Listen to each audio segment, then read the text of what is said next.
물론 4800 베이스 A다이가 없는 건 아닌데 M다이일 가능성도 굉장히 높은 거죠. 자, 부팅 안 되죠? 디버깅 LED가 멈췄습니다. 7200 클럭 부팅이 안 되면 뭐다? M다이다. 근데 공교롭게 AMD에서는 하이닉스 M다이여도 상관이 없는 게 안녕하세요, 소울시커입니다. 자, 오늘은 어떤 내용을 할 거냐면 구글에 이렇게 네탁이라고 검색을 하면요, 네탁 테크놀로지라는 회사가 나오는데 이게 한국의 컴덕 유저분들한테 조금 익숙한 이름일 거예요. 왜냐면은 네탁의 SSD가 굉장히 저렴하게 풀려가지고 많이 구매를 했었는데 그 SSD가 막 사망하는 증상이 있었습니다. 그래가지고 그 제품을 구매하신 분들은 이제 이런 불량 증상 때문에 굉장히 불안해 하시죠. 아직도 잘 쓰고 계신 분들은 좀 자랑도 할 수 있는 그런 상황이기도 하거든요. 근데 이 네탁을 왜 여러분들한테 보여드리냐면, 자, 이 메모리 대란 속에서 찾아보니까 네탁 메모리가 있었습니다. 알리에서 구매 가능했고요. 지금은 이 가격에 구매를 못해요. 제가 이 제품을 113.85달러에 구매를 했는데 11월 3일쯤에 구매를 했고요. 당시에 이제 가격이 오르기 전인 제품들을 쭉 찾아보다가 이 네탁 메모리가 당시 가격 치고도 이게 113달러가 조금 비싼 편이었거든요. 그런데 왜 구매를 했냐면 클럭을 보세요. 6800MHz 라고 되어 있습니다. 제 영상들을 꾸준히 보신 분들이면 6800MHz면 이거는 거진 하이닉스 A다이 칩셋이 들어가 있을 가능성이 높다라고 제가 자주 얘기한 것 같아요. 그래서 하이닉스 A다이 칩셋이 들어간 걸 113달러에 산다? 그러면은 이게 다른 메모리들보다 뭐 한 10달러 정도 비싸도 내가 충분히 지불할 의향이 있다. 그런 취지로 구매를 했습니다. 그 다음에 요것도 한번 보실게요. 이거는 11월 1일날 쿠폰 갱신된 걸로 바로 구매한 건데 이거는 108.88달러에 구매를 한 거고 클럭이 6600 클럭입니다. 이거는 조금 긴가민가 하긴 했는데 사실 뭐 그렇게 따질 때가 아니기도 했죠. 그래서 일단은 이것도 한번 구매를 해봤습니다. 108.88달러. 근데 이게 끝이 아니고 여기 보시면 11월 11일인데 요것도 네탁입니다. 지금 4800 베이스인 16기가짜리 두 개 제품을 126달러에 올라온 게 있었는데 이때 당시 기준으로 보면은 126달러가 싼 건 아니었어요. 다른 제품들 중에 이거보다 더 싼 제품도 있었는데 근데 네탁 오피셜 스토어라는 이 판매자가 할인 쿠폰을 따로 적용을 해줬었습니다. 그래서 이 네탁 메모리를 찍으면 126달러가 아니라 조금 더 할인된 금액으로 표시가 됐고 거기에 쿠폰을 먹이니까 101.65달러에 구매가 가능했죠. 그래서 이렇게 세 가지 종류의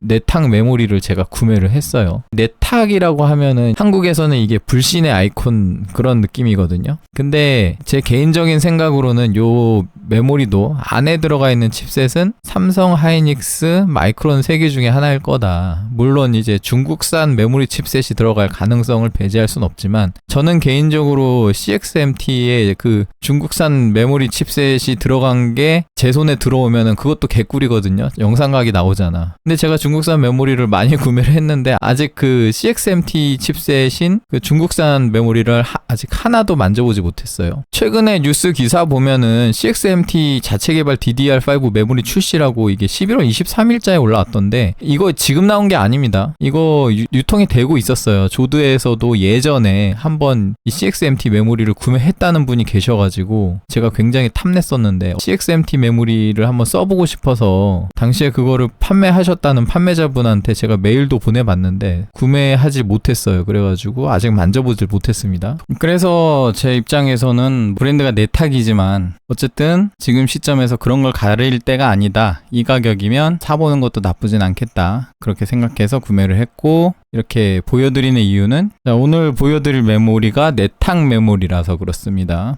그래서 요 제일 아래에 있는 이 박스가 4800 베이스, 그 다음에 위에 있는 요 RGB 있는 두 개 세트가 하나는 6800, 하나는 6600짜리 XMP 메모리예요. 뭐 알리에서 메모리 구매해보신 분들은 아시겠지만 포장재가 그렇게 좋게 오지 않습니다. 여기 박스 구겨진 거 보이죠? 그렇지만 네탁 메모리가 이렇게 그래도 자체 박스를 가지고 있어서 그래도 내부 안에 있는 메모리 메모리들은 나름 양호했고요. 후면에 적혀있는 스펙을 한번 보시면은 4800 베이스인 메모리는 CL RCD RP 타이밍이 40, 40, 40에 1.1V 제품 16기가짜리 2개고요. 그 다음에 6600짜리 메모리는 CL34 RCD RP 40인 1.4V짜리입니다. 스펙이 사실 6600에 CL34를 1.4V로 넣는다고 라고 생각했을 때 야 이거 A다이 아닐 수도 있겠다 이런 생각이 들긴 하거든요. 이 6800 베이스 메모리도 마찬가지입니다. 1.4V에 CL34 정도면은 하이닉스 A다이 기준으로 한 7200까지도 한번 노려볼만 한데 6800에 CL34를 1.4V로 뽑았다? 조금 찝찝하긴 합니다.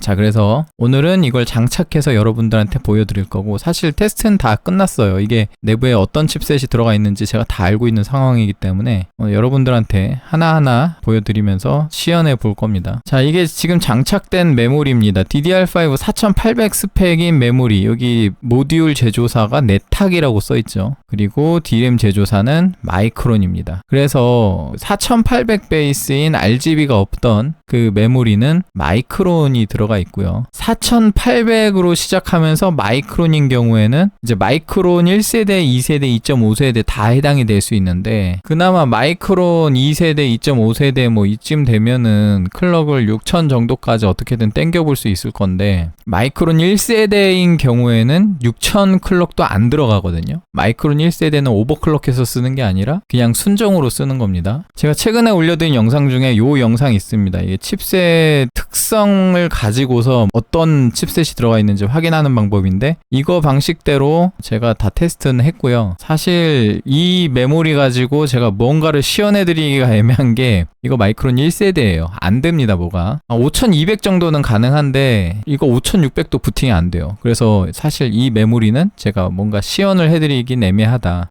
먼저 언급 드리자면은 불량 체크는 다 했고, 이 세 개의 내탁 메모리 모두 불량 문제 없이 잘 돌아갑니다. XMP 스펙도 잘 돌아가고요. 근데 어쨌든 이 4800 베이스인 메모리는 마이크론 칩셋이 들어가 있었고, 마이크론 1세대라서 그냥 마이크론이다 정도만 보여드리고 넘어갈게요. 마이크론 1세대는 제가 뭔가 시연을 할 수가 없어요. 그러면은 4800짜리 메모리는 이렇게 넘어가고요. 그 다음으로 여러분들한테 보여드릴 게, 자, 이번에는 메모리를 교체해서 재부팅을 한 겁니다.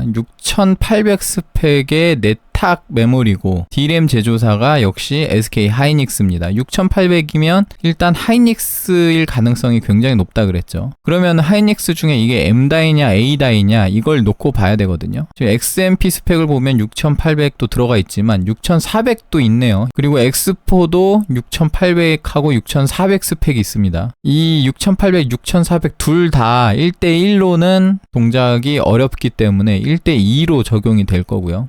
요런 X4 스펙은 6000 정도의 1대1로 돌아갈 수 있는 스펙 하나 정도 좀 넣어줬으면 좋겠는데, 그게 좀 아쉽긴 합니다. 자, 이 메모리로 이게 A다인지 M다인지 확인하는 시연을 좀 해볼 건데, 이거 외관을 좀 설명을 좀 하고 가면, 이게 명색의 게이밍 메모리단 말이죠. 그래서 이렇게 생겼는데, 이 네탁이라는 이름이 한국 사람들한테는 굉장히 문제가 많은 그런 이미지인데, 이게 실제로 방열판 자체는 굉장히 튼실하게 생겼어요. 싸구려 티가 별로 안 나는, 굴지의 XMP 제조사들 방열판이랑 비교를 해도 거의 꿀릴 거 없이 튼실하게 생겼습니다. 그래서 어쨌든 외관 이렇게 잠깐 소개드리고 바이오스로 들어가 볼게요. 자, 바이오스 진입을 하니까 베이스 클럭이 5600인 게 보입니다. 그리고 SPD 인포에 들어가면 하이닉스 칩셋이고, 그 다음 PMIC가 GMT를 써요. 이게 중국산 메모리 중에 GMT가 많이 보이는 것 같은데, 리치텍이나 르네사스보다 이제 GMT라는 PMIC를 쓰고 있기 때문에, 만약에 이 메모리를 두 개를 가지고 리치텍 메모리랑 혼용해서 풀뱅크를 쓰겠다 하면은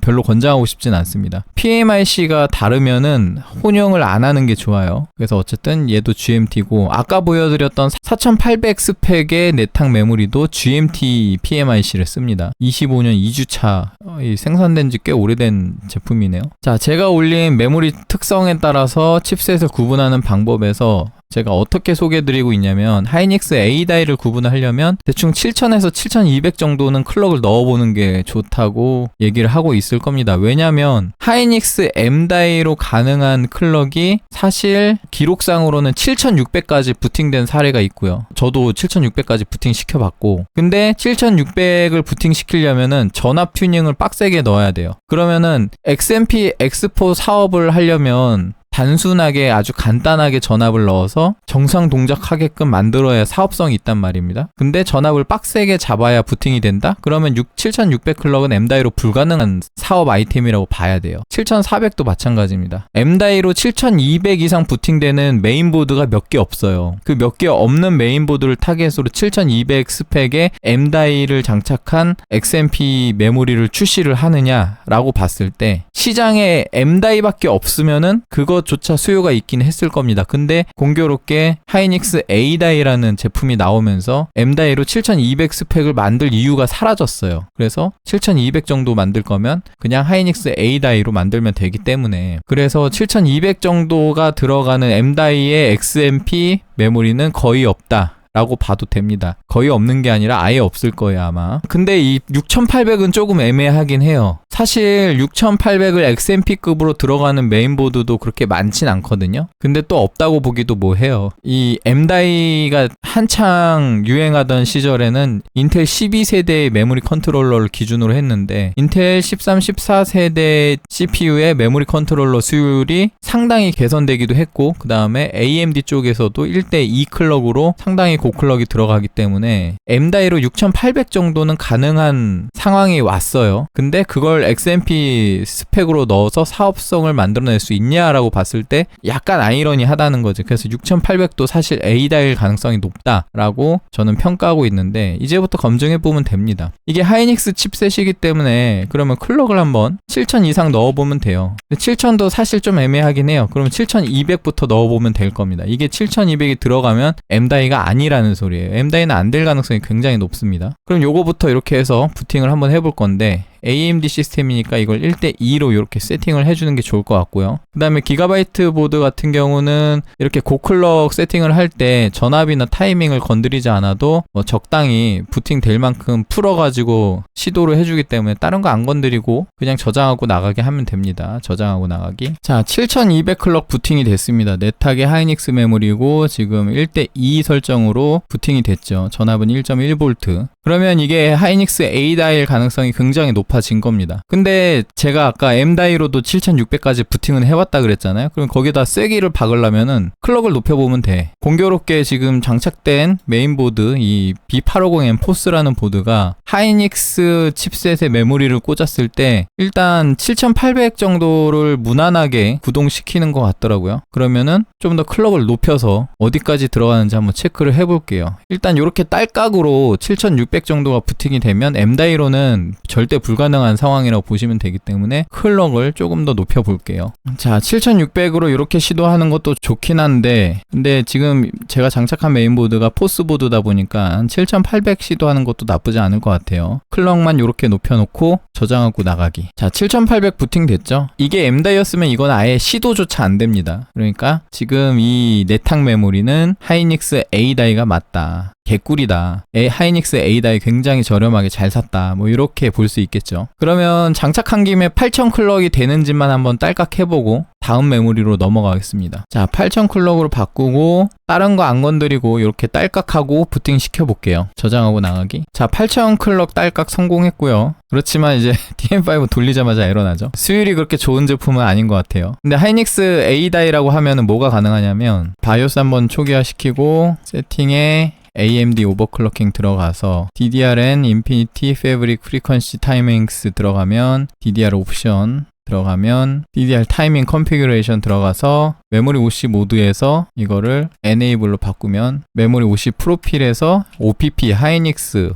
6000 세팅이 나옵니다. 요거를 이렇게 딸깍 적용하고 저장하고 나가기. 자, 부팅이 됐습니다. 6000에 CL30, RCDRP 38로 이렇게 세팅된 OPP 세팅이 잡혔네요. 1.35V를 쓰고 있고요. TM5 잠깐 돌려보면 잘 돌아갈 겁니다. RCDRP 수율이 괜찮으면 36까지도 조일 수도 있을 거예요. 그래서 이게 OPP로 이렇게 잡아도 되고, OPP 옵션이 만약에 안 뜨면은 수동으로 6000에 CL30, RCD/RP 38 또는 36으로 이렇게 세팅해주면 됩니다. 전압 1.35V로요. 그러면 MCLK, UCLK가 1대1로 적용되었기 때문에 웬만한 1대2로 세팅하는 것보다 이게 더 성능이 좋아요. 그래서 하이닉스 칩셋이면 이런 식으로 사용이 가능하다. 자, 그 다음에 이제 다음 메모리 한번 넘어가겠습니다. 이건 에러 안 날 거니까 종료할게요. 자, 메모리를 교체하기 전에 바이오스 초기화를 한번 하겠습니다. 자, 그 다음 메모리는 6600 스펙의 네탁 메모리고요. 보시다시피 SK 하이닉스가 들어가 있죠. 이 정도 스펙이면 일단 하이닉스는 먹고 들어가는 거다. 근데 이제 초유의 관심사는 이게 하이닉스 M다이냐 아니면 하이닉스 A다이냐 그겁니다. 사실 따지고 들면은 M다이로도 이 스펙을 만들 수는 있어요. 그래서 이 정도 스펙이 M다이일 수도 있는데, 그런데 이 정도 스펙이 나올 즈음에 M다이보다는 거의 A다이로 전향하는 시기였기 때문에 사실 시기상 6600 스펙이 A다이가 들어가 있을 가능성이 굉장히 높습니다. 근데 A다이를 가지고 굳이 6600 스펙을 만들까라고 봤을 때 제가 제조사라면 A다이 가지고 6600 스펙은 안 만들 것 같거든요. 차라리 클럭을 더 높이든가 아니면 클럭을 더 낮추든가. 6600은 굉장히 애매한 스펙이에요. 어쨌든 한번 살펴보도록 하겠습니다. 24년도 33주차 제품이고 굉장히 옛날 거네. 그리고 XMP만 있습니다. X4도 따로 없죠. 일단 XMP 잘 도는 거는 제가 테스트 해봤고요. 그 대신 1대2로 돌아갑니다. 그러면 이 제품이 하이닉스 M다이인지 A다이인지를 확인하기 위해서 자, 아까 했던 것처럼 자, 클럭을 높여보도록 하겠습니다. 자, 바이오스에서 들어왔는데 4800 클럭 베이스네요. 이게 조금 불안해지기 시작하죠. 이게 4800이면 물론 4800 베이스 A다이가 없는 건 아닌데 4800 베이스면 M다이일 가능성도 굉장히 높은 거죠. 어드밴스드 모드 들어가서 일단 클럭을 아까처럼 7200 정도를 넣고 1대2 설정하고 나머지는 다 오토로 그리고 저장하고 나가게 한번 해보겠습니다. 자, 부팅 안 되죠? 디버깅 LED가 멈췄습니다. 7200 클럭 부팅이 안 되면 뭐다? M다이다. 어쩐지 베이스 클럭이 4800부터 불안하더라니 하나는 A다이로 뽑기를 성공했지만 다른 하나는 M다이가 들어가 있네요. 자, 시모스 클리어를 하겠습니다. 자, 시모스 클리어 후에 다시 바이오스 진입했고요. SPD 인포를 한번 잠깐 살펴보면 이 제품은 하이닉스 칩셋이 들어가 있지만 PMRC는 또 리치텍이 들어가 있네요. 아까는 GMT가 들어가 있었는데. 그리고 여기 보면 엑스포1이라고 이렇게 표시가 되어 있고 5600 뭐 CL30 요런 값이 일단 표기가 되어 있는데 이게 되냐 하고 봤더니 안 떠요. 안 뜨죠. 없는 걸로 봐야 됩니다. 그래서 이 제품이 인텔 시스템이었으면은 하이닉스 M다이기 때문에 A다이 대비해서 클럭이 그렇게 많이 안 올라갔을 건데 지금도 보시다시피 7200이 부팅도 안 되죠. 근데 공교롭게 AMD에서는 하이닉스 M다이여도 상관이 없는 게 자, 세팅 옵션에 AMD 오버클럭킹 아까처럼 DDR 옵션 들어가서 타이밍 컨피그레이션 들어가면 메모리 OC 모드를 Enable로 바꾸면 자, OPP 설정 또 뜨죠. 요거 OPP로 놓고 저장하고 나가기. 자, 부팅 잘 됐습니다. 6000 클럭에 1대1로 적용이 됐고 1.35V에서 CL30, RCD/RP 38로 이렇게 잡혔고요. TM5 잠깐 돌려보면 아마 잘 돌아가겠죠. 근데 M다이라고 하면은 사실 이 RCD/RP가 수율이 안 좋은 경우에 40을 줘야 할 수도 있습니다. 근데 일단 돌려보고 이상 없으면은 38로 그냥 써도 되고요. 그래서 AMD 시스템에서는 M다이든 A다이든 6000에 CL30 정도 넣는 게 그렇게 크게 무리가 안 되기 때문에 이렇게 OPP 세팅으로 그냥 쓰셔도 되고, 만약에 아까 그 옵션에 들어갔는데 OPP 옵션이 없을 수도 있거든요. 그런 제품도 있더라고요. 근데 만약에 OPP 옵션이 없으면은 그냥 바이오스에서 6000 클럭 잡고 1대1에 전압 1.35V 잡고 CL30, RCD/RP 38 또는 40 요렇게 주면 됩니다. 한번 수동으로 넣는 것까지 보여드리고 영상 마무리하도록 할게요. 이거 잘 돌아갈 거니까 종료 그냥 하고, 여러분들은 한번 TM5 정도 돌려보시는 건 나쁘지 않습니다. 저는 이미 불량 체크를 다 했기 때문에 스킵을 하고 넘어가는 거예요. 자, 바이오스에서 초기 한번 하고, 자, 지금부터 OPP 설정을 수동으로 잡는 걸 보여드릴 건데, 클럭 잡는 거에서 클럭을 6000 클럭을 잡아주고, 그 다음에 1대1로 고정해주고요. 메모리 전압 잡는 것 중에 VDD 전압을 1.35V, VDDQ도 1.35V 잡아주고, 그 다음에 메모리 타이밍 설정하는 부분 들어가서 CL 타이밍 30, RCD/RP를 38 요렇게 잡아도 되고, M다이 같은 경우 요게 38에서 에러가 날 수 있어요. 그런 경우는 40 요렇게 쓰면 됩니다. 그 다음에 하이닉스 A다이 같은 경우는 38 요것도 좋지만 36 요것도 돌아갈 가능성이 있으니까 요것까지 한번 시도해 보시면 좋을 것 같고, M다이 중에 요게 되는 게 있거든요. 근데 안 되는 게 더 많을 거예요. 이거 한번 되는지 해볼까? RCDRP 수율이 어느 정도인지 지금 모르거든요. 한번 저장하고 나가게 해보겠습니다. RCDRP 36을 줬는데 부팅이 됐네. TM5 한번 돌려볼까요? 또 돌아가긴 하네요. M다이 같은 경우 36이 들어가는 경우는 좀 수율이 좋은 편이긴 한데, 뭐 M다이도 공정이 많이 좋아져서 36 들어가는 제품이 많이 늘어났을 수도 있고요. 제가 예전에 M다이 한 100개 넘게 뽑기 했을 때는 36이 들어가는 개체수가 그렇게 많지는 않았었거든요. 근데 이게 되면 뭐 개꿀이고, 그 다음에 CL 수율이 좀 좋은 경우는 전압을 1.4V 또는 1.45V 정도 주면서 CL 타이밍을 28까지도 한번 내려보는 것도 시도해봄직 하고요. 거기까지 가면 이제 수동 오버클럭의 영역이기 때문에 메모리 수율에 따라서 안 될 수도 있고, 안 될 수도 있다는 거는 이런 메모리 검증 툴을 잘 돌리셔서 철저히 안정성 테스트를 하고 나서 사용을 해야 된다는 거. 어쨌든 오늘 내탁 메모리 3종을 이렇게 살펴봤어요. 그래서 하나는 마이크론 1세대, 다른 하나는 하이닉스 A다이, 다른 하나는 하이닉스 M다이다. 하이닉스 다이 정도만 하더라도 AMD 시스템에서는 M다이든 A다이든 이렇게 OPP 설정으로 6000에서 CL30 1대1로 잡아서 쓸 수 있기 때문에 사실 A다이가 아니어도 됩니다. M다이까지만 걸려도 하이닉스 칩셋에 걸리기만 하면 무조건 6000 클럭에 CL30 정도는 쉽게 되는 거니까. 근데 하이닉스 칩셋이 아니면은 이건 어렵죠. 지금 시점에서 하이닉스 칩셋을 이 가격에 구매하기는 어려울 건데, 어쨌든 알리에서 구매할 때 저게 막차였어요. 그래서 막차로 구매한 내탁 메모리 그래도 두 종류는 성공한 것 같습니다. 제가 내탁 메모리를 구매하기 전에 이미 영상에서 이 내탁 메모리를 소개해드린 적이 있는 것 같은데, 구매하신 분이 계실지 모르겠습니다만 어쨌든 뭐 구매하셨으면 이렇게 잘 테스트 해보시면 되고, 지금 시점에서 여러분들한테 구매를 권장하진 않습니다. 지금은 재고가 없기도 하고, 그 다음에 내탁 메모리가 만약에 재고가 있다 그래도 비싸요. 근데 아마 재고가 없을 거야. 그 4800 베이스 메모리까지 다 털린 걸로 알고 있거든요. 그래서 이 메모리가 없는 분들한테 구매를 권장하는 건 아니고 그냥 예능으로 봐주셨으면 좋겠습니다. 재밌게 보셨다면 구독과 좋아요 부탁드리고 여기까지 하겠습니다. 시청해주셔서 감사합니다. 구독과 좋아요